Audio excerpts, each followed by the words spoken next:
Bonjour, bonjour, and welcome to episode 7 of Paris in Bleu Blanc Rouge. I'm recording this for you today on Tuesday, February 24th, from what is actually sunny and beautiful day that we have in Paris. It's blue sky. It's 60 degrees. Tomorrow's supposed to be 67 degrees. The Seine is still flooding. It's at 4.24 meters over. Watch my Instagram for my daily breaking news updates from the edge of the Seine.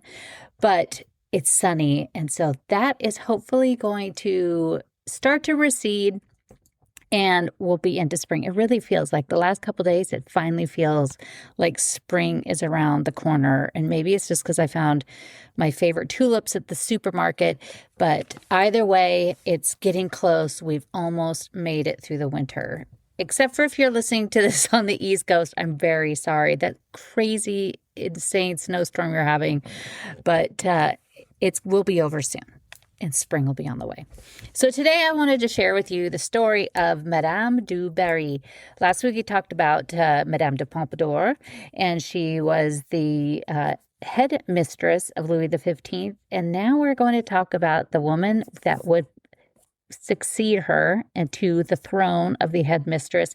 She would also be the last headmistress of Louis XV and the last headmistress of the crown, because Louis XVI, we'll have to talk about him another day, but he really wasn't, he was more interested in navigation and locks than he was the ladies. So she was the last one to hold the title of headmistress to the king. And I think she actually is not as well known as a lot of people, or what is known of her is not exactly giving her a fair shake. She has been depicted in quite a few, many films over time, going back almost 100 years. So her story is really interesting. And I did this originally on the past podcast about 5 years ago. And so it's kind of fun. And I pretty much just kind of start all over from scratch. But it's interesting because the information I have accumulated over the last 5 or 6 years about many of these figures makes it really interesting. And I find even more to share with you. And also this was spurred on because I went to the private apartments that belong to her at Versailles, which are mind-blowing, just gorgeous. And so I'll tell you a little bit about that. But we'll jump right in. This is about Jeanne Bécu, and she was Madame du Barry. But first, she was born as Jeanne. She was most likely born on August 19, 1743, in the Vaucouleurs area, which is in the Grand Est of France. Much of her beginning is a little bit up in the air, and depending on what sources you find, many pick and choose which one they follow. So we don't really know some of the things. She's given 2 different birthdays. She's comes up to her father. That's a whole nother story. But we do know her mother. So her mother was Anne Bécu. She was a cook and a seamstress at the Picpus convent. She was extremely beautiful. People were drawn to her, including the Franciscan monk that's most likely Jeanne's father. Jean-Baptiste Gomard de Vaubernier was also known as Frère Ange, the angel brother. On July 19, 1749, in the Église Saint-Eustache here in Paris, Anne married Nicolas Rancon, whom she met while she was working as a cook for the Claude Billard d'Aumonceau family. Jeanne was just 4 years old when she and her mother arrived to Paris, and she'd also worked for the lady of the house at 4 years old. Madame Billard d'Aumonceau is the fall of 1749. And Jeanne sent her to the convent of the Dons Benedict de Saint-Sacrament, which is near the Val de Grace in the Latin Quarter. Jeanne remained there for 9 years. She was just 15 years old and looked back fondly on her time there when she left, and it gave her a love of reading that she carried on the rest of her life. After she left the convent, she got a job as an apprentice for a hairdresser named Lamas. And depending on the source that you read, she definitely had an affair with him, or she might even have married him. She remained with him until she had spent much of his money, and then she fled from Paris. She was strikingly beautiful with blonde curls and beautiful blue eyes. She made an impression on everyone who passed her.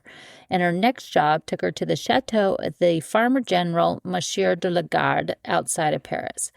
As a housemaid, she spent her days cleaning for the family, but catching the attention of the sons of Madame Elizabeth. De la Guerre men were both married, but they didn't stop them from falling in love with the beautiful Jeanne. When the lady of the chateau found out, she had fired Jeanne and sent her away immediately. Upon her return to Paris, she obtained a job in a dress shop, La Toilette, owned by Claude-Aimé Labille, who was the father of artist Adelaide Labille. Located on the Rue de la Ferronnerie near the Les Halles, the same street where Henry IV was also killed. Jeanne daily would see the upper-crust ladies arriving for the newest fashions. Adelaide would go on to be one of the great female artists of the time and contemporary of Vigée Lebrun. Jeanne's stepfather, Nicolas, met Jean-Baptiste du Barry in Corsica. An introduction was made by the Billard Dumonceau family.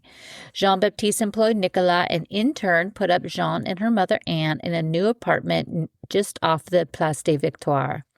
Jean-Baptiste was 20 years older than the beautiful Jeanne and wined and dined her and took her around Paris, taking her to the ballet, opera, and the Paris casino that he also owned. Jean-Baptiste du Barry was also known as La Rouée for his loose morals. He owned the casino, but he also had a brothel and was a pimp linking the elite of Paris and the court of Versailles to the beautiful women. Jeanne now went by the name Jeanne de Vaubenaire, taking the name of her supposed father, the monk, and that's what she decided she was going to call herself. But du Barry ended up renaming her Madame Lang, and she was incredibly famous with the men because she was so beautiful.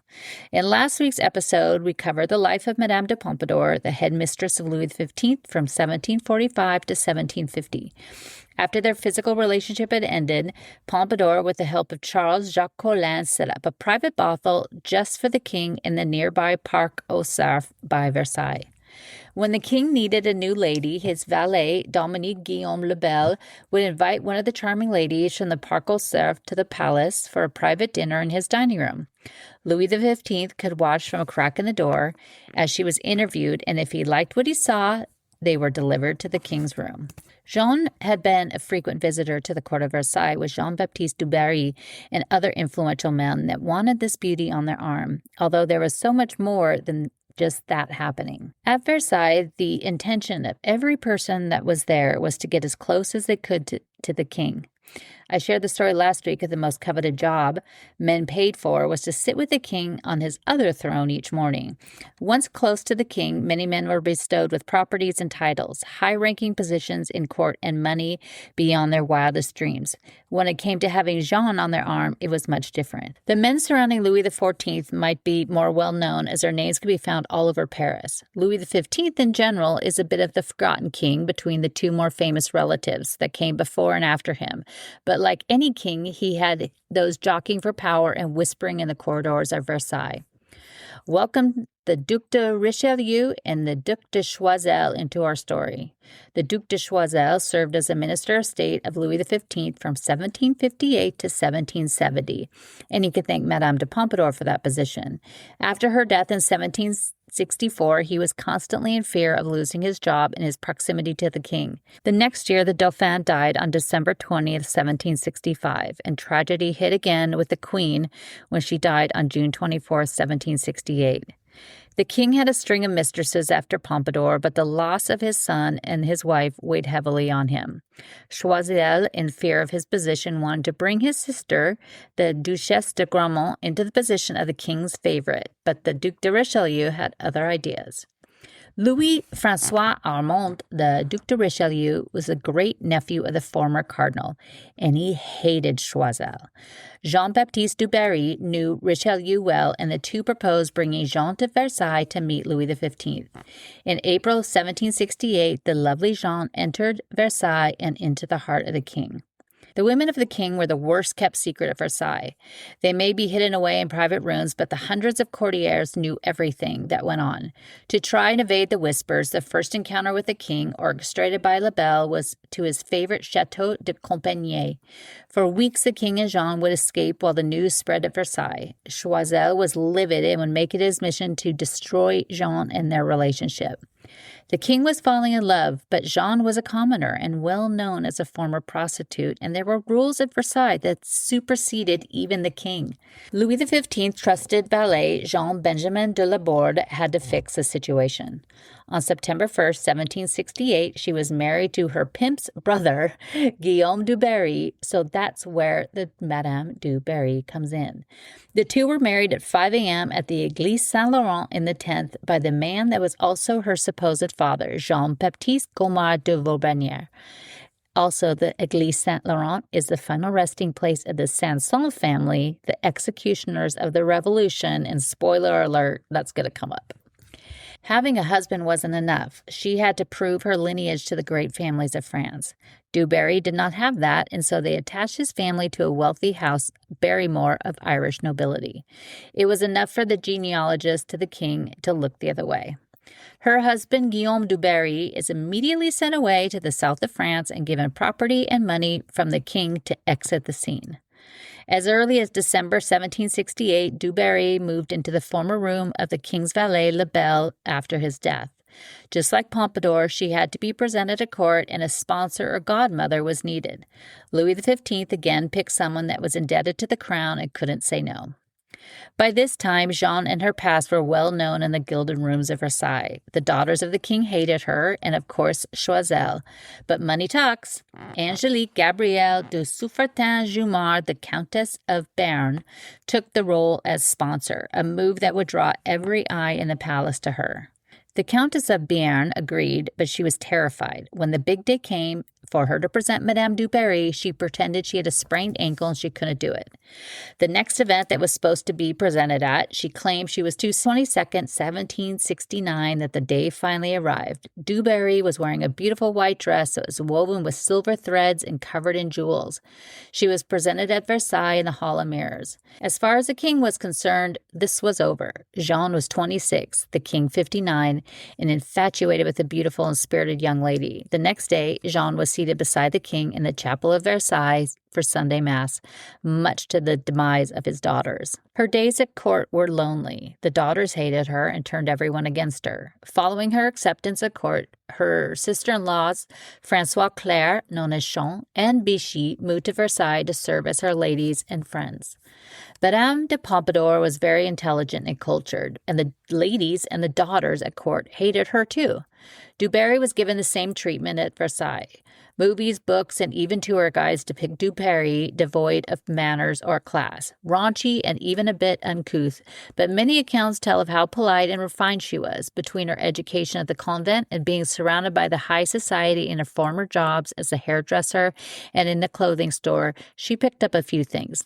We'll come back to the movies in a minute. In December 1770, Madame du Barry moved up to the second floor into an 8-room suite just over the private rooms of Louis XV.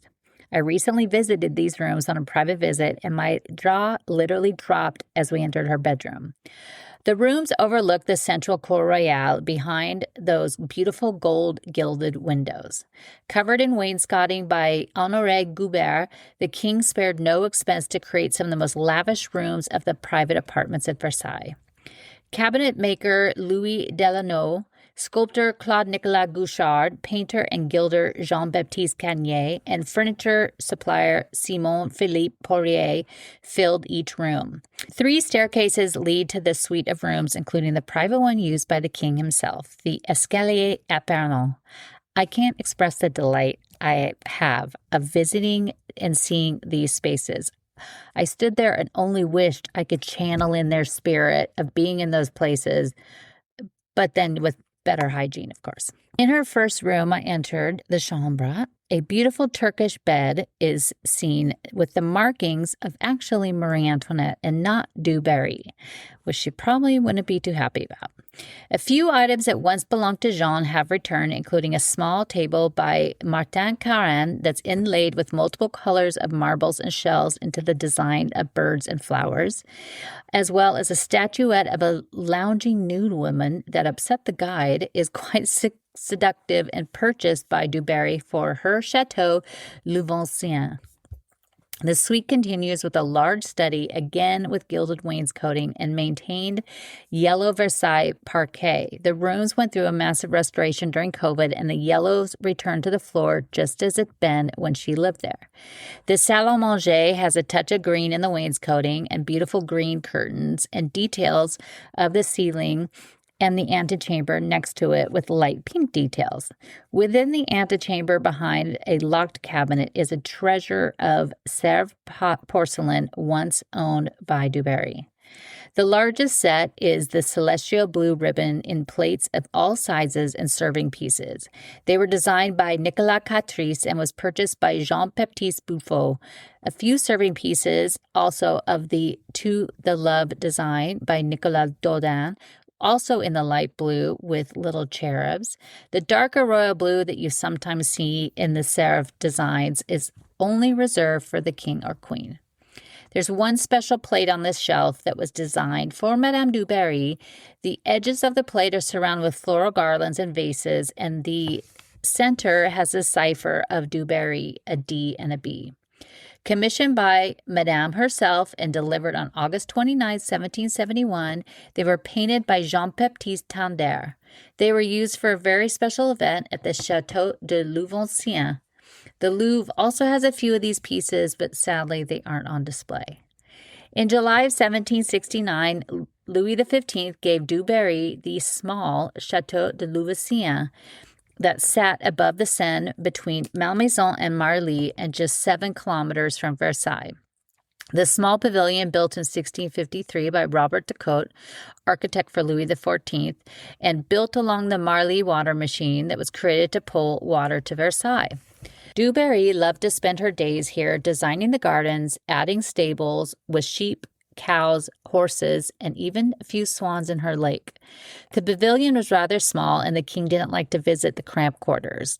Okay, but if you're raised at Versailles, anything would seem cramped after that. In January 1771, architect Claude Nicolas Ledoux was asked to design a music pavilion to be built at the lower edge of the garden on the hill overlooking the Seine. It was built quickly, and on September 2nd, 1771, a lavish inauguration was held with a ceremony with the king in attendance. François Boucher and Fragonard painted the walls and the ceiling of this neoclassical temple.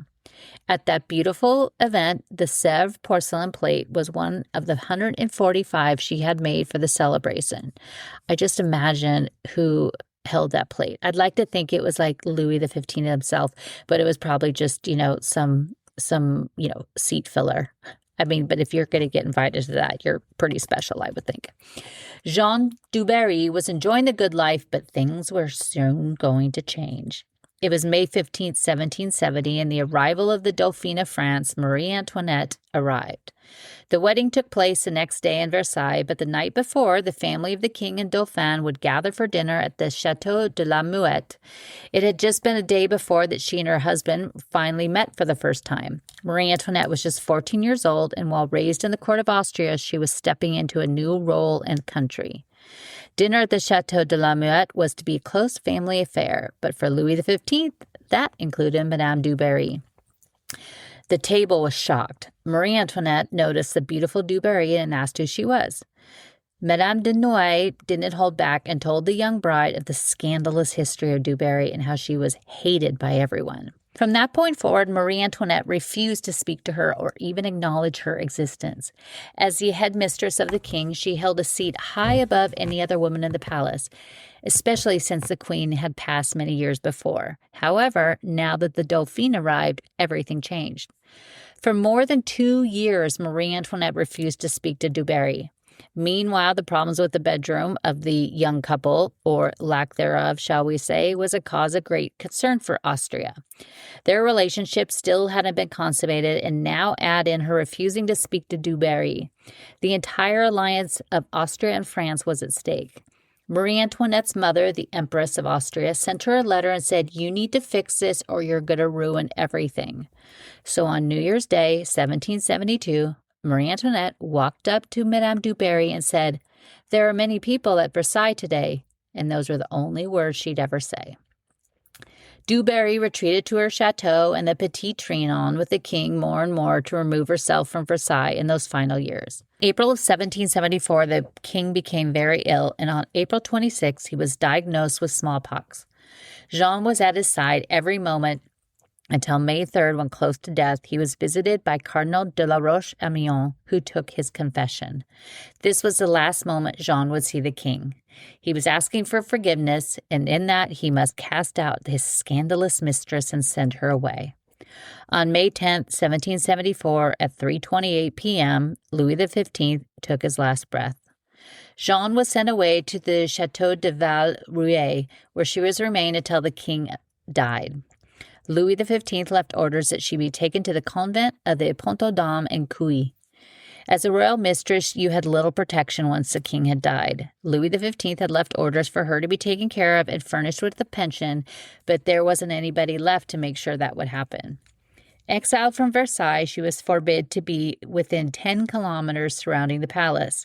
And if you remember, I said that the Château de Versailles was just 7 kilometers away. In October of 1776, Louis XVI allowed her to return to the palace that she loved. She was granted a higher pension to take care of it. The beautiful Jeanne was rarely alone, entertaining one gentleman after another. The many years that followed, she lived a somewhat quiet life, with much of her attention and time spent with the Duc de Briziac. As the years of the Revolution approached, she thought she'd remain untouched by the uprising. She came from modest origins and was no longer a part of the court of Versailles or friendly with the monarchy, but a few missteps would put her in the center of the action. When she entered the court of Versailles as the title of the head mistress in 1769, Louis XV gave her a gift. He presented her with a 7-year-old black boy named Zamore. He was taken by the British merchants from Bengal when he was just 4 years old. Du Barry took care of him, teaching how to read and write, but often treating him like a toy for her entertainment. After the death of Louis XV, he was also run out of Versailles and made his way to Louveciennes and later reunited with Du Barry. As the revolution began, Zamore turned against her and joined the Jacobins in the support of the revolutionaries. When she learned that what he had done, she gave him an ultimatum and told him to quit the Jacobins or leave. He chose to leave. Zamore wasn't so happy about that, and he went back to his new friends and told them all about her lavish life and spending and how she still sided with the aristocracy and even helped them flee France. Another episode to her downfall came on the night of January 10th to 11th in 1791. Madame du Barry was away, and Zamore was supposed to stay in the chateau in her room to watch her valuables. That night, a gang of 5 thieves broke in and stole countless necklaces, rings, bracelets filled with diamonds, rubies, sapphires, and pearls.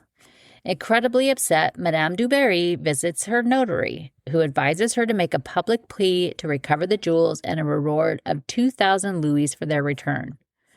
Shortly, just 3 weeks later, she gets word that some of her jewels have been found in London. The jeweler Simon Lyon was approached by 2 men trying to sell the jewels at a very low price, which alerted him. The flyer she created had reached London, and the jeweler put 2 and 2 together. On February 4th, 1791, Madame du Barry left for London on the first of 4 trips in 2 years. Each visit, she took people with her, including Zamore, as well as other friends of the aristocracy. There are many accounts of this theft of her jewels that point the finger to Du Barry herself, that she concocted a whole plan to have the jewels stolen so she could avoid taxes. Either way, it was a big mistake to create the flyers that circulated all over Paris, in London, and into Northern Europe. Now the Committee of Public Safety could see that she was still dripping with the riches of the court of Versailles. Between the theft and the public display of her wealth, her frequent trips to London raised suspicion and appeared, with the help of some more stories, to be one that she trafficked the aristocracy out of France, and it all came to a head. While in London on February 27, 1793, just a month after the death of Louis XVI, she was alerted that the Committee of Public Safety had taken her chateau and placed a seal on it. She was advised to stay in London, but she wanted to return to her chateau to retrieve her belongings. She should have stayed in London. On September 22, 1793, she was arrested, then put on trial in front of the Revolutionary Tribunal and accused of treason. Now held in the antechamber of death, the Conciergerie, she waited her fate. The trial began on December 6, 1793, 6 weeks after the death of Marie Antoinette. Still believing she could fight her way out of this, she offered the guards in exchange for her freedom that she would tell them where the many pieces of jewels were hiding. They told her to make a list and they would see what they could do. They had no intention of helping her and was given a list, and all it did was buy her a few extra hours of freedom. In the dark of night on December 8, 1793, she was taken down the streets of Paris to the Place de la Révolution, now Concorde, screaming and crying. They had never seen anything like it. It was a very cold evening, and few were in attendance to see her fate sealed. She was kicking and screaming all the way to the end. Her final words were, "Just 1 minute, Mr. Executioner. I loved life too much to have it taken away like this." Charles Henri Sanson dropped the blade and ended the life of Madame du Barry. Her body was tossed into the mass grave of the Madeleine Cemetery, where Louis XVI and Marie Antoinette were also left. In the end, they all ended in the same place with the same fate, although du Barry wasn't given a special altar or statue marking her final resting place.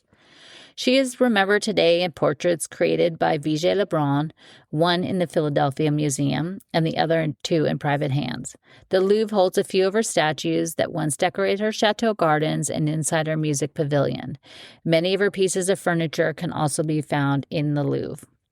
As for the music pavilion, it was recently purchased by Xavier Niel, who is the owner of Free Mobile, for 38 million euros in November 2025.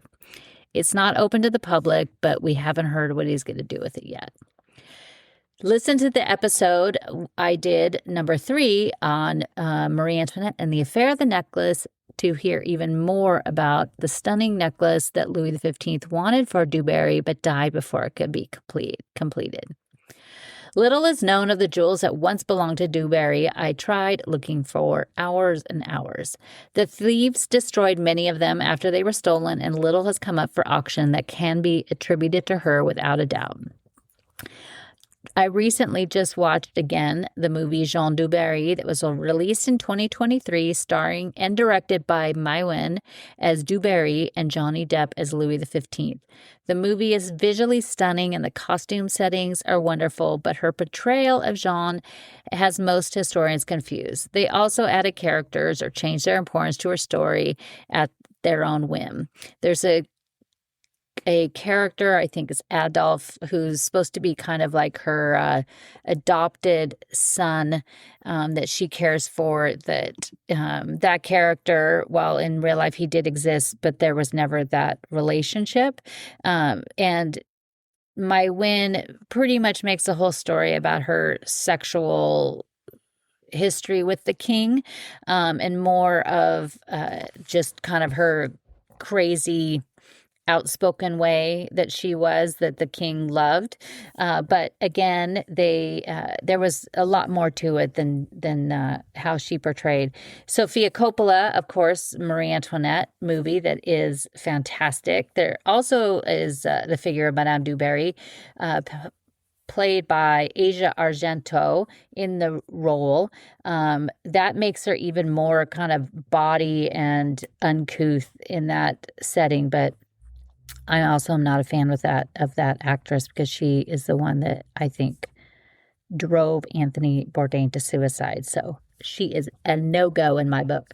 But for a really fun version, there in 1943, there was a movie that came out called Du Barry Was a Lady, and it has Lucille Ball, Gene Kelly, and Red Skeleton in it. And Lucille Ball is a singer in like a nightclub dinner theater, and Red Skeleton wins the lottery and he wants to marry her, and she sings a song called Du Barry Was a Lady, and he ends up drugging himself accidentally, falling asleep, and he has a dream that he's Louis XV and she's really Madame du Barry. Historically, it's all over the map of the things that they say, but it's really fun. And here's a really fun fact. Her hair in this movie, they dyed it the fiery red color, and from then on, she kept it that way forever. So it was du Barry, the character of du Barry, that gave us the redhead of Lucille Ball that we all know and love. So it's really a fun fun story, but there's other versions of it that were done in French movies, and she's just really an interesting character.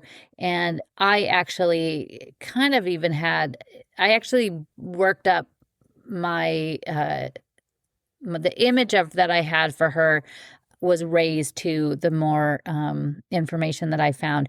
And it was interesting that when I did this private tour of Versailles, the woman that gave the tour, and it was the Pompadour rooms and the Dubarry rooms that I saw at the same time. And she really was not a fan of either one. Like, she really had problems. The painting in Pompadour's room, where it has the little children playing in her toilette, that they were dressed up in costumes and, putting on wigs and stuff. And there was one that has her little derriere sticking out, this little, it's a child. It's just a cute, fun little thing. And she really had a problem with it. She really had a problem with the sexy little statuette as well.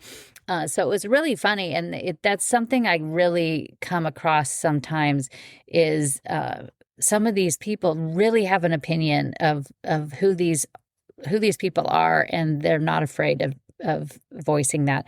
When I give tours, I was asked one time to do a tour about Coco Chanel, and if you haven't followed me for very long, just a heads up, I despise her. A horrible, horrible woman. And I was asked to give a tour, and I said no. And they said, well, they really want, could you do this? And I said, I will, but I'm going to be honest. And so I gave it, and I gave her story, her history. And then at the end I said, hey, but by the way, she's a pretty complicated character, and this is why. This is what she did during the war. But it just is, it's funny because I've overheard and I've been told things from other people that sometimes guides will be, like, oh, we hate Renoir. Don't look at Renoir. It's horrible. Just don't even bother looking. Where it's kind of like, that's you could share your opinion, but I think it's for you to decide what you like as art is what I might not like as art, and what I like, you might hate. So that's just the way it is. And that's why we all like different things in different museums and all that kind of stuff. So, but it's kind of funny that, I just keep sometimes, especially at Versailles, the first gentleman was wonderful. So, but this woman was wonderful. It's just she was very, she definitely had her problems. I mean, it was almost like she lived at the court of Versailles when Madame du Barry was there, and she was one of the ladies that just did not like her. So very interesting. I'm going out again this week to see the private rooms of the king, which I've seen before, but I'm excited to go see them again on my own and get some more great information. So also, last thing, a new little tip for you that, Paris, it was voted last year that France was the most visited country in the world. So that's something we all know already. But, a lot of people say, oh, it's so expensive there. And, going to Paris all the time, it's really expensive, but it doesn't have to be expensive. And I always tell my clients that I plan their trips for that, maybe plan one of those great, big, expensive, over-the-top meals. You might want to do that one time when you're here, but do it for lunch because it is less expensive. You get a little bit less, smaller portions, and you could sit there and, you're in Paris, you're on vacation. You could go and have, the 6-course with wine pairings and then go back and take a nap in the hotel and then go for a walk at night.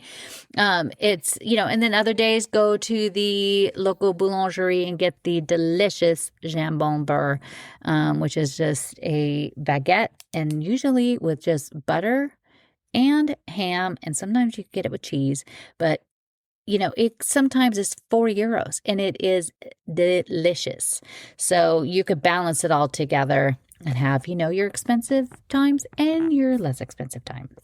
So thank you guys so much for joining me, and I look forward to see you next week here, and if not sooner, if there's any exciting breaking news, I just can't wait to share with you. But make sure to follow me on Instagram, Claudine Bleu Blanc Rouge. Same on Facebook, and where I update every day with my exciting updates on the Seine River. And I will hopefully see you soon. And if you're coming to Paris, book a tour. So check ClaudineHemingway.com for more information and lots of photos to go with this podcast. And I will see you soon.